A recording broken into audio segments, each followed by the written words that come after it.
Back mountdan chiqish variantlarini sizga ko'rsataman. Birinchi variant biza hujum qilayotgan qo'lni ushlashimiz kerak. Katta barmoq ichkariga kiradi. Mana zapyastya tomonidan. Ikkinchi qo'limiz bilan ham ushlaymiz va biza hujum qilayotgan tomonda o'zimizni yiqilib tashlashimiz kerak. Mana yonga o'tdik. Yonga o'tgandan keyin mana shu oyog'imiz bilan oyog'ini bosishimiz kerak.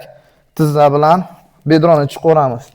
Mana yonga qarab chiqishimiz kerak va o'ziga qarab ustimizga chiqmasligi uchun mana mos qilishimiz kerak va mana aylanib hop o'ziga qarab side kontrolga o'tamiz.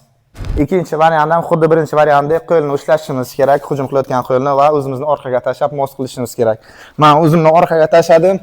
O'zimni orqaga tashlagandan keyin ikkita qo'lim bilan bitta qo'lni harakat qilaman ochib tashlashga. Mana ochib tashlagandan keyin yonga olaman, o'zim ham yonga o'taman. Yonga o'tgan payt mana harakat qilaman, bir martaga aylanib chiqishga.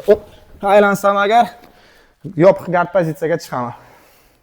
Ushbu video sizga yoqqan bo'lsa, agar o'zlaringizga saqlab olinglar, do'stlaringizga yuboringlar va albatta o'zlaringizga qaytarib olinglar.